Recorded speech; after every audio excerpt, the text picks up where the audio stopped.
কি উজনি কি নামনি এতিয়া সৰ্বত্ৰে এতিয়া চলিছে বানপানীৰ বিভীষিকা আৰু এই বানপানীৰ ফলত ইতিমধ্যে বিভিন্ন ৰাজ্যৰ বাটপথ বুৰাই পেলাইছে, ছিঙি গৈছে বিভিন্ন পকীপথ, যাৰ ফলত ৰাইজৰ মাজত সৃষ্টি হৈছে হাহাকাৰ। মোৰ এই মুহূৰ্তত আছোঁ বাগবৰ সমষ্টিৰ পূব বাগমাৰা চৰত, আৰু বাগমাৰা চৰত দেখা গৈছে লোক নিৰ্মাণ বিভাগৰ এটি সদাব্যস্ত পথ আৰু পথৰ মাজত থকা কালভাৰটো ইতিমধ্যে তীব্ৰ বানপানীৰ সৈতে উটুৱাই লৈছে। মই সহযোগীজনক নিশ্চয়কৈ মই অনুৰোধ জনাম আৰু তেওঁ দেখুৱাব ইয়াৰ কিছু পৰিৱেশ সম্পূৰ্ণৰূপে বিধ্বস্ত হৈ পৰিছে।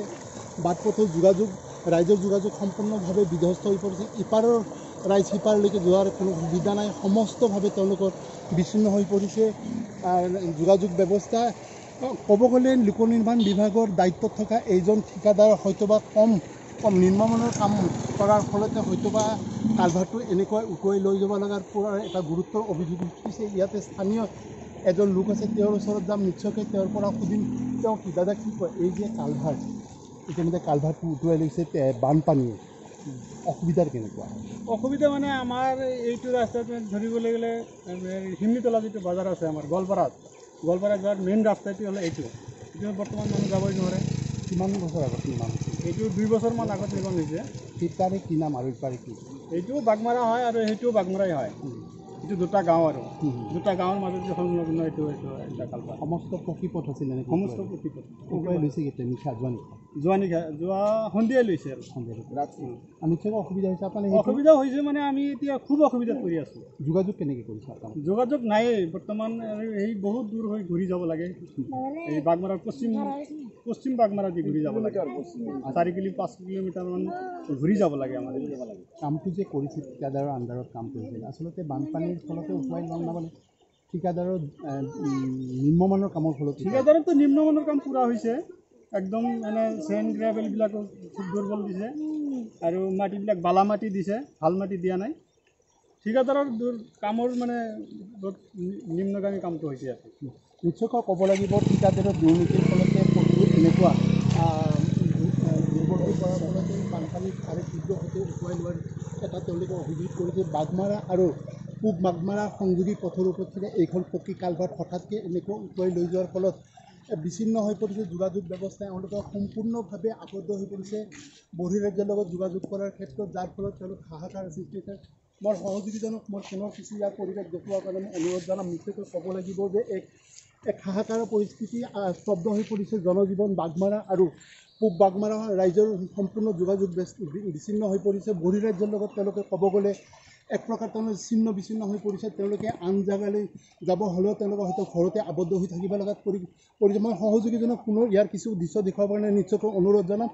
তীব্ৰ সৈতে তছনছ কৰিছে পথটো। ইয়াৰ পৰা প্ৰায় 4 কিলোমিটাৰ পূবে আছে মাজৰচৰ বজাৰ, পশ্চিমে আছে গুৰুত্বপূৰ্ণ বাগমাৰা বজাৰ। হয়তো বা অঞ্চলৰ ৰাইজে একমাত্ৰ যোগাযোগৰ মাধ্যম তেওঁলোকৰ। মই ইয়াতে উপস্থিত আন এজন আছে, তেওঁৰ পৰা নিশ্চয়কৈ তেওঁক জানিম। দাদা অলপ ওচৰত চাপি আহিব, নিশ্চয়কৈ আপোনাৰ পৰা মই কিছু কথা সুধিম। কি সমস্যা আপোনালোকৰ এই যে কালভাৰ্ট উটুৱাই ল'ল, সমস্যাটো কি হৈছে? বিৰাট আমাৰ সমস্যা হৈছে। এইটো হ'ল পূব বাগমাৰা আৰু এইটোও বাগমাৰাই, এইটো ধাৰাবস্য বুলি কয়। যাতায়াত আমাৰ বিৰাট অসুবিধা। একমাত্ৰ ৰাস্তা আছিল আপোনালোকৰ? একমাত্ৰ ৰাস্তা আছিল। আচলতে বানপানীৰ ফলত উটুৱাই ল'লে না ঠিকাদাৰৰ মানে নিম্নমানৰ কামৰ ফলত উটুৱাই ল'লে? ঠিকাদাৰৰ অল্প গাফিলতি আছে আৰু বানপানীয়ে বেছি হেৰি কৰি মানে দিয়াৰ কথা আছিল, কি কয় জিঅ' বেগ দিয়াৰ কথা, যে এইটো দিয়া নাই। কিন্তু জিঅ' বেগ দিয়া নাই। তাৰমানে ক'ব গ'লে ঠিকাদাৰৰ দুৰ্নীতিৰ ফলত আছে। আপোনালোকে এতিয়া যোগাযোগ কেনেকৈ কৰিছে? যোগাযোগ খুব কষ্টৰ মাজত কৰিছে। আমি 5 কিলোমিটাৰ পশ্চিমেদি যোগাযোগ কৰি আছোঁ। কিমান দিন আগতে নিৰ্মাণ হৈছিল কালভাৰটো? 2 বছৰ হ'ল। 2 বছৰ হ'ল। 2 বছৰ হ'ল। পূৰ্বেও এনেকৈ সহায় লৈছিল নেকি? এইটো পূৰ্বেও লৈছিল, কিন্তু ঠিকাদাৰে খবৰ লৈছিল নে নাই? নাই, খবৰ লোৱা নাই। ঠিকাদাৰে খবৰ লোৱা নাই।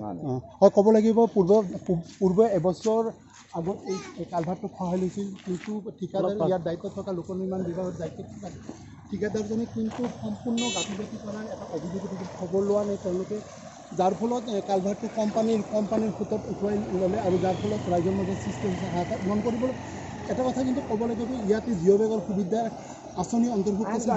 দিয়াৰ কাৰণে কিন্তু ঠিকাদাৰজনে সম্পূৰ্ণভাৱে তেওঁ কিছু ধন আত্মসাৎ কৰাৰ দৰে তেওঁ কিন্তু সম্পূৰ্ণভাৱে তেওঁ জিঅ' বেগৰ সলনি তেওঁ সামান্য মাটি পেলাই তেওঁ যাৰ ফলত বানপানীৰ তীব্ৰ গতিত ইতিমধ্যে অঞ্চলটোৰ ৰাইজৰ মাজত হাহাকাৰৰ সৃষ্টি কৰিছে। মই স্থানীয় ৰাইজ ইয়াতে আৰু এজন আছে, মই তেওঁৰ ওচৰত যাম, সহযোগীজনক অনুৰোধ জনাম তেওঁৰ ওচৰত। দাদা কি ক'ব, ঘৰ আপোনাৰ ইয়াতে? আমাৰ ঘৰ ইয়াতে এই যে কালভাৰ্ট উটুৱাই লৈছে, কালভাৰ্ট উঠাই লৈছে, যোৱাবাৰো উঠাই লৈ গৈছিল। ইতিমধ্যে আমাৰ যিজন বিধায়ক নিৰ্বাচনৰ আগতে ইয়াত দিয়া আৰৱৰ পৰা এটা বাজেটো ধৰা হৈছে, এইখিনি কামৰে বান্ধ অলপখিনি বালিখিনি দিছিল, কিন্তু তাৰ পিছত আৰু বালি চালি দিয়া নাই আৰু মাটিও দিয়া নাই। এই যে গড়বাক্তানিৰ পথ, নিশ্চয় এইটো খহাই যোৱাৰ এটা ভাবুকি এইটো ক্ষয় যোৱাৰ ভাবুকি, মানে এইটো ক্ষয় যোৱাৰ ভাবুকি আছে। ঘৰ বাৰী উঠাই লোৱাৰ পুৰা সম্ভাৱনা আছে। কিমান বছৰ আগত নিৰ্মাণ হৈছিল? এইটো নিৰ্মাণ হৈছে এই যে 1 বছৰমান আগতে হৈছে।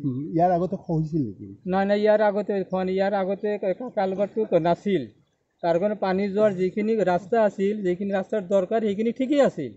এতিয়া এই যে কালভাৰটো হৈছে একেবাৰে কম হ'ল, যিখিনি পানী ওলাই যোৱাৰ কাৰণে যিখিনি ৰাস্তাৰ দৰকাৰ তাতকৈ বহুত হৈছে কম, যাৰ ফলত দুই পাৰে ভাঙি গ'ল।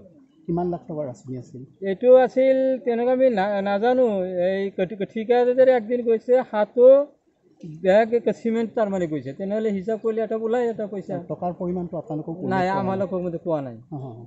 অসুবিধাটো কেনে হৈছে এতিয়া? যোগাযোগটো এতিয়া যোগাযোগটো আমাৰ এনেকুৱা অসুবিধা হৈছে, সিফালে আপোনাৰ চেঙ্গা সমষ্টিৰ যিজন আপোনাৰ খোলাবান্ধা গাঁও পঞ্চায়তৰ পৰা আৰম্ভ কৰি আলুপুতি, মাজৰচৰ আৰু বাঘমাৰাচৰ গাঁও পঞ্চায়ত এটা অংশ, এইটো হ'ল মূল ৰাস্তা।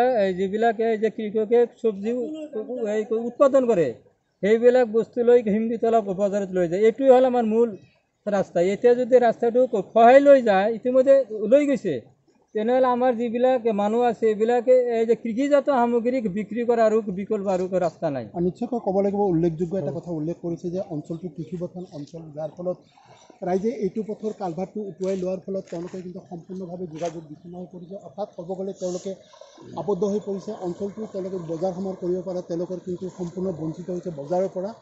এটা কথা উল্লেখ কৰিব লাগিব যে বৃহৎ ধনৰাশিৰ বিপৰীতে কিন্তু কালভাৰটো নিৰ্মাণ হ'লেও কিন্তু ঠিকাদাৰে সম্পূৰ্ণ গোপনীয়তাৰে কালভাৰটোৰ কাম কৰি তেওঁলোকক সম্পূৰ্ণভাৱে আন্ধাৰত ৰাখি কাম কৰিছে, যাৰ ফলত ভাবুকি কঢ়িয়াই আনিছে। কালভাৰটো খুলি যোৱাৰ লগে লগে কিন্তু ভাবুকি কঢ়িয়াই আনিছে বাগমাৰাৰ লগতে সমষ্টিটোৰ বিভিন্ন অঞ্চল। যদি ইতিমধ্যে কালভাৰটোৰ পুনৰ নিৰ্মাণৰ ব্যৱস্থা ঠিকাদাৰে হাতত নিনিয়ে বা লোক নিৰ্মাণ বিভাগে যদি কোনো গুৰুত্ব নিদিয়ে, নিশ্চয়কৈ ক'ব লাগিব যে এটা সময়ত কিন্তু অসমৰ মানচিত্ৰৰ পৰা বৰপেটাৰ লগতে বাগবৰ সমষ্টিৰ পূব বাগমাৰা আৰু বাগমাৰা কিন্তু ইতিমধ্যে নাইকিয়া হ'ব, সেয়া কিন্তু নিশ্চিত। কালভাৰটো পূব বাগমাৰা আৰু বাগমাৰাৰ সংযোগী পথত যিটো কালভাৰটো ইতিমধ্যে উটুৱাই লোৱাৰ ফলত কিন্তু তেওঁলোকে সম্পূৰ্ণভাৱে ঘৰত আবদ্ধ হৈ পৰিছে। বিচ্ছিন্ন হৈছে যোগাযোগৰ ব্যৱস্থাৰ পৰা, তেওঁলোকে কিন্তু এতিয়া ভাবিব নোৱাৰাকৈ তেওঁলোকে ঘৰতে আবদ্ধ হৈছে। এতিয়া প্ৰশ্ন হয়, দুৰ্নীতিৰ সহনশীলতাৰ কথা কোৱা চৰকাৰে নিশ্চয়কৈ কালভাৰটোৰ এক বিহিত ব্যৱস্থা ল'লে হয়তোবা অঞ্চলটোৰ কিছু ৰাইজে ইয়াৰ পৰা সকাহ পাব, আৰু সকাহ পোৱাৰ ফলত নিশ্চয়কৈ তেওঁলোকে বাগবৰৰ বিভিন্ন চৰ অঞ্চল খহনীয়াৰ পৰা বাচি যাব বুলি তেওঁলোকে কিন্তু মত ব্যক্ত কৰিছে।